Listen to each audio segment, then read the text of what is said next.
Guerra entre Israel e Hamas. As coisas estão acontecendo rápido demais. Nos últimos dias, o mundo foi totalmente pego de surpresa com um dos ataques mais violentos ao Estado de Israel nas últimas décadas. Se você tem interesse em conhecer os motivos e as consequências internacionais dessa guerra, eu vou deixar o nosso último vídeo aqui no card e na tela final. Agora, nesse breve vídeo, nós vamos dar um passo além e entender exatamente quem são os apoiadores e os inimigos de Israel e Hamas nessa história.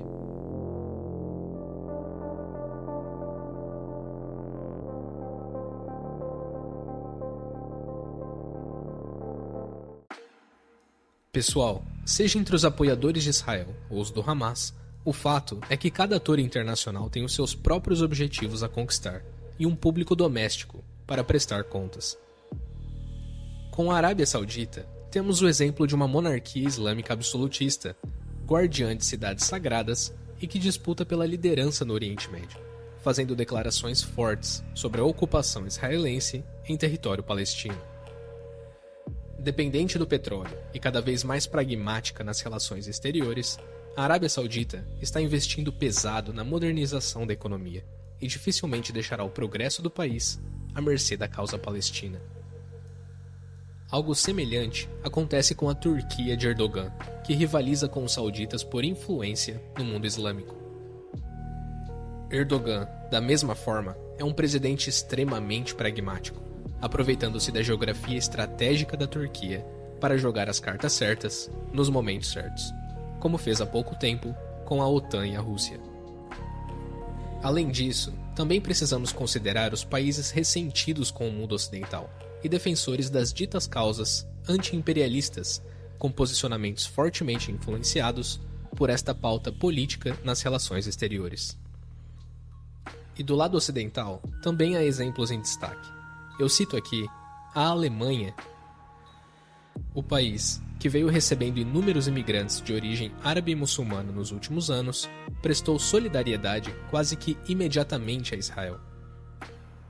De uma forma ou de outra, o governo alemão se esforça até hoje para limpar a sua história com os alemães e com o restante do mundo. Agora, vamos analisar juntos quais países e organizações estão apoiando de forma mais palpável cada um desses lados. Lembrando que este é um repasse de informações, portanto, independente da minha opinião pessoal.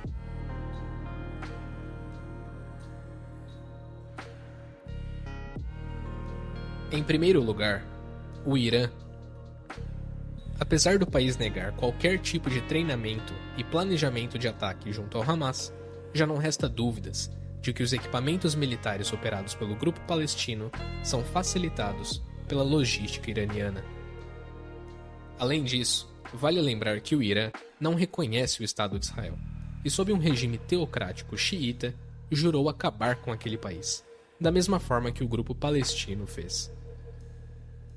Também de cunho xiita, há o grupo Hezbollah, no Líbano.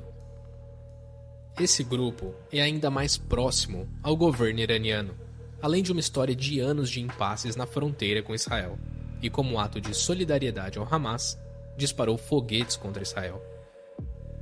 Já no Iraque, houve tanto posicionamento governamental oficial, quanto de grupos armados sob influência do Irã, ambos pró-Hamas. Enquanto o governo iraquiano julgou o ocorrido como uma consequência natural da opressão israelense, os grupos armados foram além, ameaçando bombardear instalações americanas na região caso os Estados Unidos interferissem na guerra. E essa última constatação está em plena conformidade com os Houthis, grupo xiita no Iêmen, também apoiados pelo Irã. Segundo o líder desse grupo, se os Estados Unidos interferirem em Gaza, não só irão atacar os interesses americanos locais com mísseis e drones, mas também irão coordenar esforços com outros grupos radicais islâmicos para influenciar a guerra. Diferentemente da Arábia Saudita e dos Emirados Árabes Unidos, a monarquia do Catar já não é tão flexível quando se trata da questão Palestina e Israel. Com relações bilaterais cortadas com Israel desde 2009, esse país árabe tem linhas de comunicação direta com o Hamas. Fontes externas estimam que cerca de 400 milhões de dólares por ano são repassados a Gaza em remessas de combustíveis, para que então, supostamente, sejam revendidos pelo Hamas. O governo do Catar condena Israel como o único e principal responsável pela escalada do conflito e busca intermediar uma troca de prisioneiros entre as partes, sem sucesso até o momento. Pessoal, apesar desse governo ainda não ter emitido declarações oficiais pró-Hamas, é preciso falar da Síria. Não podemos esquecer que a influência iraniana no Oriente Médio se estende até o Líbano do Hezbollah, passando por países como o Iraque e a própria Síria de Bashar al-Assad. Apesar do país não ter atacado Israel diretamente, o efeito indireto se dá nas rotas logísticas, na armazenagem e no despacho de equipamentos para os grupos armados da região.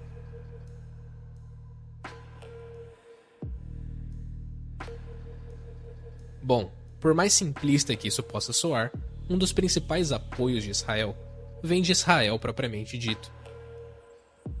O que eu quero dizer com isso, meus caros, é que além da comoção causada na sociedade israelense para atacar o Hamas, estamos falando aqui de um país unificado e bem armado, de rápido poder de resposta.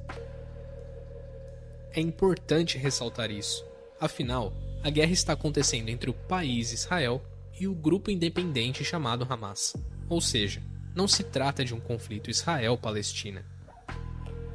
E como já era de se esperar, as relações bilaterais com os Estados Unidos foram testadas novamente nessa guerra e nesses governos, e elas se provaram firmes.